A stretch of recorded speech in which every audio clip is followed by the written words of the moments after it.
listeners, and welcome back to your favorite podcast, Small Bite, where your nourishment comes first. Today's guest is Stacy Davis. Hi, Stacy. How are you doing? Good. How are you? Good, good. Well, Stacy is a registered dietitian. Can you please share a little bit about your journey, your credentials, so people understand where you're coming from? Sure. So I'm a culinary dietitian. I became a dietitian, but you know what? Food is so important that I love to cook. So I went back to culinary school to teach people how to make things taste delicious and fun, because eating healthy does not have to be boring. Just, baked chicken and broccoli. Yes, it can be good, but to eat that all the time is just, no fun. So I love teaching people how to make things delicious. Great. So in topic with the culinary in your journey, today we're going to be talking about meal prepping 101, and you're going to be sharing with us, some tips on it. So my first question to you is, what are some key benefits of meal prepping for overall health and well-being? Yeah, I think meal prepping is so important. If you're a mom, not a mom, busy working, I think it's so important because, listen, I'm not going to lie. I'm going to be straight up. If things aren't prepped and ready in my house to eat, I'm going to grab whatever is easiest. Oof. So if it's the chips, if it's ordering in, making sure that I have things ready in the house make life so much easier, especially when my child's like, Mommy, I'm hungry. He's not going to wait for me to cook a meal. Like, he wants it then. So having these things prepped and ready makes life so much easier. Plus, you tend to eat better if it's prepped and ready for you. So, yeah, I think it's so important to prep and have things ready.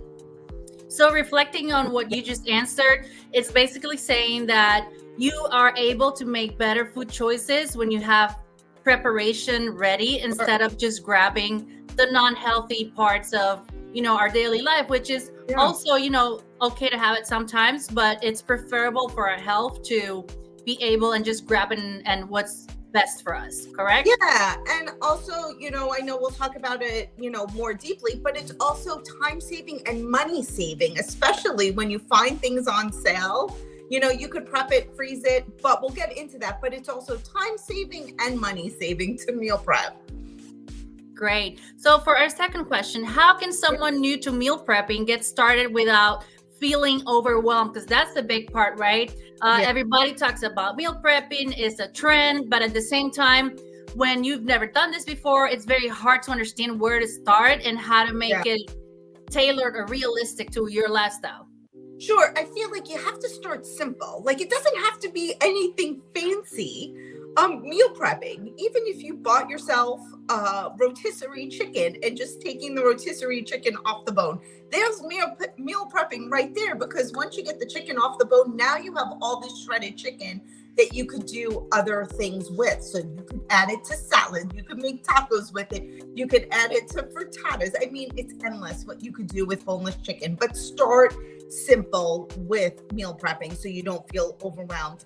Even going food shopping and having your pantry stocked with everything. Not everything, but I live in South Florida. We have to stock because we have hurricane season. Yes. But it's great to have things in the house. Canned foods, there's nothing wrong with having canned foods. There is mixed feelings about it, but listen, sometimes it is cheaper and it's simple to do. Like, canned tuna. There's so much I could do with tuna. It's full of protein. You don't have to just make tuna sandwiches with it. You could stuff peppers with the tuna. You could make tuna burgers. So use your imagination of what you could do with it. It's not just making a tuna sandwich, but we could go into a list of things to have in your pantry. It's your tuna, having your whole grains, having your quinoa, your barley, your bulgur. Even beans are great, canned beans or bags of beans. Not gonna lie, bags of beans are a lot cheaper. I'm making my bag of beans right now, and not gonna lie, it smells. But at least, it cost me $1.50 for a bag of beans, and now you cook them, you bag them up into little bags, and then I freeze them. So when I want beans, they're done. But even if you wanted canned beans, that's perfectly fine too. They're on sale, sometimes 15 cents or 50 cents a can. Rinse it, make sure you rinse it and drain it, but it's a great source of protein and fiber. So, we got to pick our battles, and having that in the house is great. So, like I said, if you have your tuna, your whole grains, even your pasta, your rices, your proteins, you have a delicious meal right there. And then if you have your vegetables, add some fresh vegetables to your meal to make it a little bit more, fresh.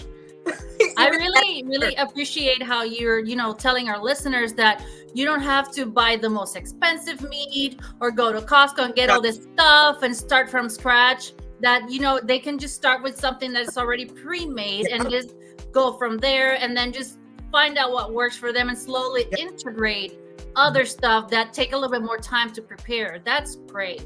Yeah, even like I personally like Aldi's. I shop at Aldi's often, and when they have sales, like the 50% off the chicken or 50% off the trout, because my family likes trout, I buy it and then I freeze it, because you know what? I'm paying half price, and then I just freeze it for days that, I didn't go food shopping. At least I know I have frozen food in the freezer that I could just take out and make. Wonderful. And then what strategies can help a busy individual maintain a consistent meal planning routine? Start simple. I mean, that's the biggest thing. So even if you have a calendar, I have a program that I work with clients with where meal planning is done for you. So you get the recipes, you get the meal plan, and it's customizable. So you could change it as it is. But, let's pick a day of the week. Taco Tuesday. Hello. So Tuesdays, you could say, okay, Tuesdays, we're going to have tacos. Friday, we're going to do pizza. So pick a day and make it fun. You could do meatless Mondays, Taco Tuesday, Wacky Wednesday. I don't know. Just pick something. But at least you have a guide of what you're going to make that, for that week. I love that Wacky Wednesday. That sounds a day like I can just let my kids choose what they want to eat. Maybe we just end up doing mac and cheese or frozen nuggets. That sounds super fun. And it builds bonds within your family. I love that. Cooking with the kids is so important, and having them help you. I mean, it makes them try things. Like my son loves, Mommy, can I make a salad? Because we make it together, and he likes to chop it. So he has his own cutting board. He has his knife. Because he gets involved, and that's when he eats it. My friend thinks he's totally crazy, but you know what? He eats his vegetables and he likes it. She goes, what kid wants a salad? Yeah.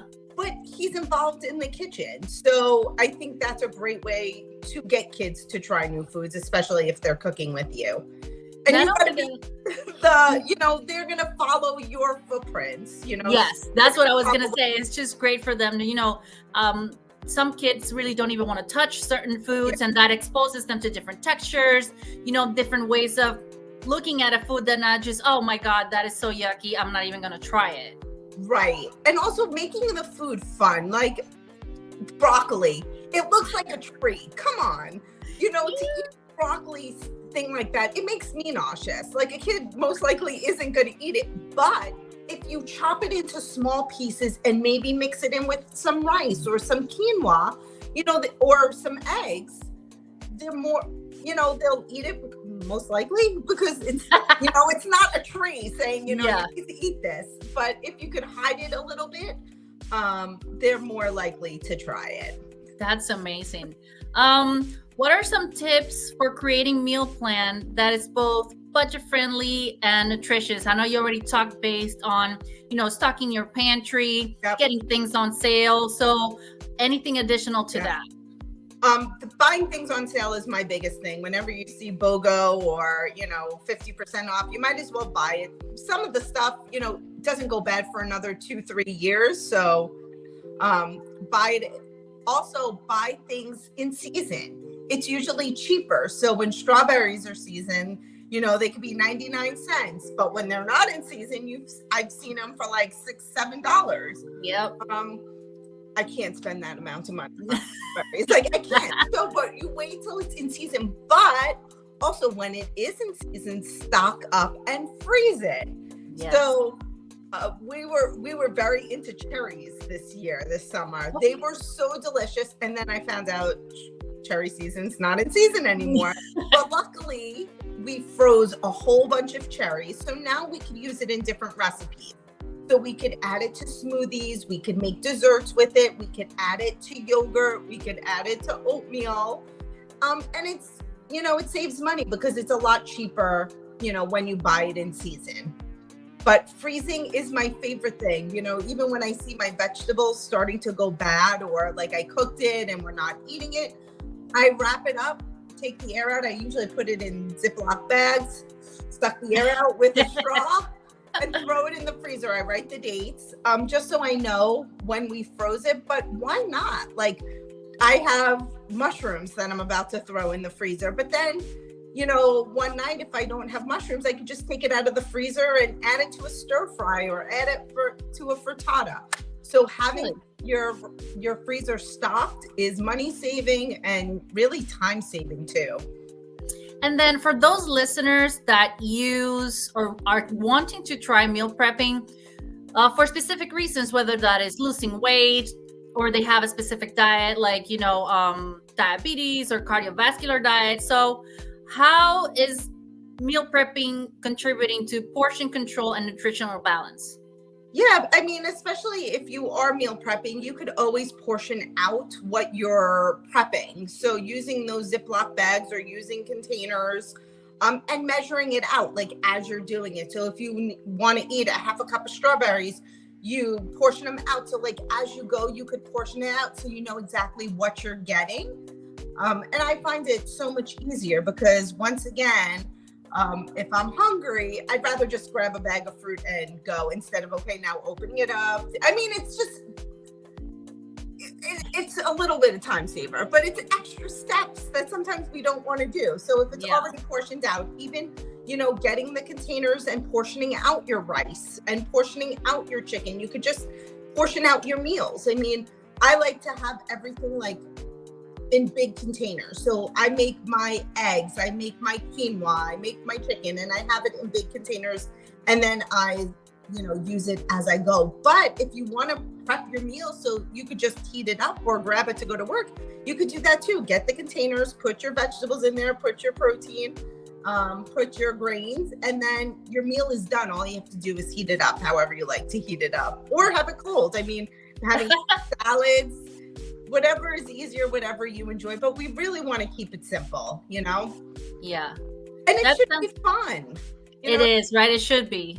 It doesn't have to be time consuming. Like my biggest thing is you could pick a day of the week to do it or do a little at a time. I like to have quinoa in the house. So that's something I make every week. A big batch of quinoa, because now my whole grain is done. It's not going to take me another 25 minutes to make it every time we want it. So now I could add it to stir fries. I could have it for breakfast and add fruit to it. I could add it to soups. Same thing, eggs. Hard-boiled eggs is a staple in my house. I make it and it's there for the week. The hard-boiled eggs, I can make it into egg salad. I can make it into, just chop it in half and add it to salads. Make deviled eggs. I mean, it's so versatile, but once it's done and in the refrigerator, it's just less stress, especially if you're on the run. You could always grab a hard-boiled egg and have that. It's a great source of protein. I had to do that over the summer for work because I just did not have the time. And I just did hard-boiled eggs and I just took them and sadly ate them in the car. But it is what it is. You got to do what you got to do, right? Absolutely. Like even that rotisserie chicken that we bought from the supermarket, you could make chicken salad with it and have that for the week. So having things prepped, if you want to pick a day, or, you could do a little at a time too. If you're off from work or at night, just throw some boiled eggs in for 15 minutes. You have to see what works for you, what's easiest for you. Just prepping is so important. Yeah. And then bouncing off a little bit about, that already made food. We know we have listeners that have specific dietary accommodations or specific health goals. Yeah. So what kind of meals that are ready made can they just grab and, from the store?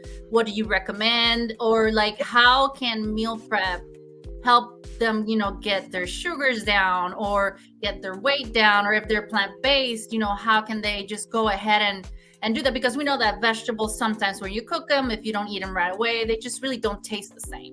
Yeah, I mean, there's so many. I know everyone's from all over and everyone has their supermarkets. I know some of my supermarkets down here in South Florida, they have meals already prepped. So it has fish in it, it has your vegetable, and it has your starch. So it's usually like potatoes or rice. So those are great if yes, sometimes they are a little extra money, but you don't have to prep it. But it does make life easier to have things like that. Or there's a ton of meal delivery services that deliver, meals that all you have to do is heat up. And they even have the meal delivery services where they send you the ingredients and you put the meals together, which I think is great because you're learning how to cook. Like, you're getting something out of it because you're getting the recipe, you're getting the ingredients, you're making it. And if you like that recipe, you can make it again on your own. So it's a great way to learn how to make different types of meals versus the meal deliveries. But whatever floats your boat, whatever is easier, it doesn't matter. But it does help with, meal prepping, especially people with diabetes, prepping your meals, making sure you're having your carb, making sure you're having your protein every time you eat it. If I work a lot with cancer treatment, those people aren't feeling well. They don't feel like cooking. So having those meals in the freezer is great too. So whenever I'm making food, and I make a little extra and I freeze it. So stews and soups, meatballs, things like that are good in the freezer, I'll make extra, package it up into portion size. And now for days that I don't feel like cooking, at least I know there are healthy meals in the freezer that all I have to do is heat up. And then I could have, steam some broccoli or have a salad with it. So at least there's something fresh added to it. That's great. That's great advice. Well, thank you very much for your time and for your expertise. Can you please share one or two tips or one or two words of wisdom that our listeners can marinate on? I was going to say KISS. So if you know what KISS stands for, it says, keep it simple, silly.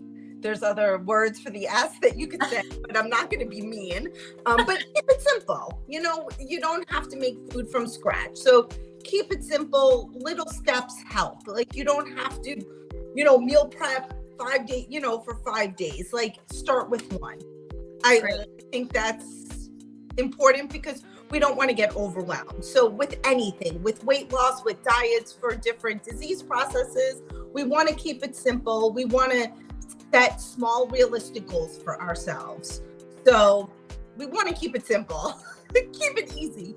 And start with the rotisserie chicken, start with the can of beans, little things that will help. And it'll motivate you because then you're like, ooh, I can do this. And you can get as creative as you want. But one step at a time, right? One step. I mean, we can't, even though we would like to go from step 1 to step 10, we do have to go up the stairs one at a time. So, little steps help you get to your big goal. Great. So I do want our listeners to be able to reach out to you. You just mentioned that you do work with patients with cancer or cancer survivors. What is your contact information so they can reach you? Yeah, so you can email me at Stacy at stacyrobertsrd.com. I'm on Instagram all the time at cancer.nutrition.coach. And my website is flavorfulnutrition.com. And that's where you could find all these different meal plans that are customizable. And if you have any questions, message me and I will definitely help guide you in the right direction. Wonderful. Thank you very much. Well, you heard it here first. Message her, okay? Bye. Bye.